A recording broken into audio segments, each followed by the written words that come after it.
5,000 years ago, while much of the world still struggled to build villages, a civilization was designing cities with running water, sewage systems, and perfectly measured streets. And then, just as suddenly as it appeared, it vanished.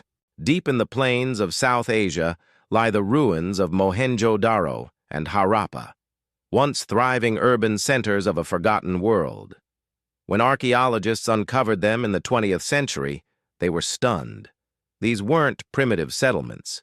They were meticulously planned cities built with engineering precision that rivaled civilizations thousands of years later. Straight roads intersected at perfect right angles. Homes had bathrooms connected to underground drainage systems. Public baths stood at the heart of the city, possibly for ritual or hygiene on a scale unseen in the ancient world. Yet there were no grand palaces, no towering temples, no kings carved into stone. Instead, there was order, balance, and a strange absence of obvious rulers. Even more puzzling, the people left behind thousands of seals covered in symbols that no one has ever fully deciphered, a language lost to time, a voice silenced before history could hear it. How did such a sophisticated society emerge so early? Who governed it? And why did it disappear so completely that its name itself was erased? For centuries, history textbooks focused on Egypt and Mesopotamia as the cradles of civilization. But buried beneath layers of soil was proof that humanity's story was far more complex and far more advanced than we were taught. Some researchers now believe this civilization may have been one of the largest and most technologically impressive of the ancient world. Yet its fall remains one of history's greatest mysteries. No dramatic battlefields, no burned cities, no conquered monuments, just silence. And as scholars began piecing together its past, they realized something unsettling. This civilization didn't collapse the way others did. It faded, carefully, quietly, as if something unseen had forced an entire society to walk away from its cities. And whatever caused that departure may still be hidden beneath the earth. At its peak, this civilization stretched across more than 1 million square kilometers, larger than ancient Egypt and Mesopotamia combined. Dozens of cities flourished, each following the same astonishing blueprint. Uniform brick sizes were used across vast distances, suggesting centralized standards. Drainage channels ran beneath nearly every street. Freshwater wells stood within walking distance of most homes. Waste flowed away from living spaces in covered sewers, a level of urban hygiene that wouldn't reappear in many parts of the world for thousands of years. This was not accidental progress. It was organized, engineered, planned. Merchants traded beads, metals, pottery, and textiles across long-distance routes reaching the Persian Gulf. Dockyards hinted at seafaring commerce. Weights and measures remained consistent across the entire civilization, pointing to a complex economic system built on trust and regulation. Yet strangely, there was little evidence of warfare. No massive fortresses, no weapon stockpiles, no murals glorifying conquest. Power here seemed to rest not on kings and armies, but on administration, cooperation, and advanced civic design. Their society appeared unusually equal for the ancient world.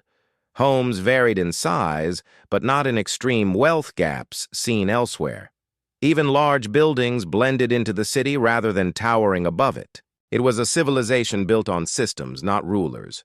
And for centuries it thrived. Seasonal floods fertilized farmland. Trade enriched cities.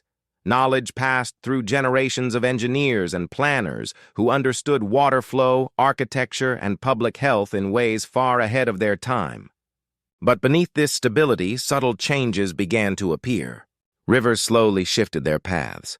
Rainfall patterns grew unpredictable. Cities were rebuilt again and again, sometimes higher, sometimes smaller.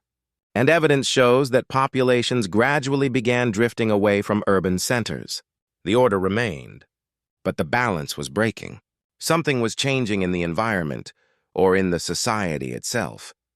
And whatever that change was, it was powerful enough to dismantle one of the most advanced civilizations on Earth, not in flames, but in silence. Because the Golden Age was about to end. Unlike other fallen empires, there is no single moment of destruction recorded here. No ashes of war, no conquered capitals. Instead, the cities slowly emptied. Some scholars suggest massive climate shifts altered the monsoon system that sustained agriculture. Rivers that once fed the heart of the civilization may have dried up or changed course, turning fertile land into dust. Others propose repeated flooding made urban life impossible, forcing people to abandon their carefully engineered cities again and again until rebuilding no longer made sense. There are also theories of economic collapse. Trade routes may have broken down as distant partners declined. Without commerce, cities would lose resources, wealth, and purpose. A few researchers once suggested invasion, but the lack of widespread violence challenges that idea.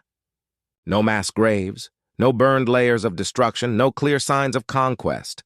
Instead, the evidence points to migration, families leaving in waves, communities shrinking, urban centers dissolving into rural settlements. But here's where the mystery deepens. Some of the cities show signs of overcrowding right before abandonment, as if people from surrounding regions flooded into urban centers during a crisis. Why would people gather in cities if resources were failing? Others reveal hastily constructed homes blocking streets and drainage systems, as though social order was breaking down. The careful planning that once defined the civilization was unraveling. And then it had stopped. By around 1900 BCE, most major cities were deserted. The writing vanished.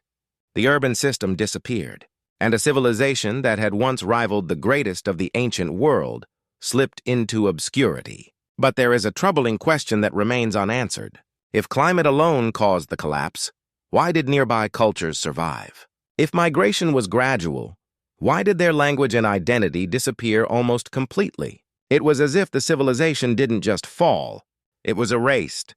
And some archaeologists now believe the real story of what happened may have been far more complex and far more disruptive than environmental change alone.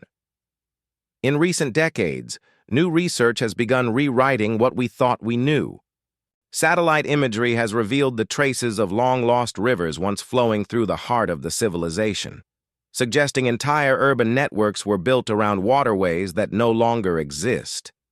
Geological studies show dramatic climate instability during the period of collapse, far more severe than previously believed. And advanced excavations continue uncovering neighborhoods, workshops, and infrastructure that demonstrate a level of engineering sophistication unmatched in its era. Some scholars now argue that this civilization wasn't just advanced. It may have pioneered urban life itself, influencing later cultures in ways history failed to record. Its emphasis on sanitation, standardized construction, and organized city planning mirrors principles still used in modern urban design. Yet without readable texts, its beliefs, leadership, and full story remain locked behind undeciphered symbols. A civilization capable of monumental engineering left no clear narrative of its own existence, which raises an unsettling possibility. History often favors the loudest empires, the conquerors, the kings, the armies. But what if the most successful civilization of its time wasn't built on war? What if cooperation, planning, and sustainability once ruled the ancient world, only to be forgotten because it left no tales of conquest behind? The people of this civilization didn't carve their victories into stone. They built systems, and when those systems collapsed, their memory faded with them. Today, their cities still stand, silent, precise, and hauntingly modern. A reminder that human progress is not a straight line, that brilliance can rise early, and that entire worlds can vanish without leaving a clear explanation. So the final question remains: did this civilization fall because nature changed, or because humanity failed to adapt fast enough to a fragile world? And if one of the most advanced societies in history could disappear so completely, what does that mean for us?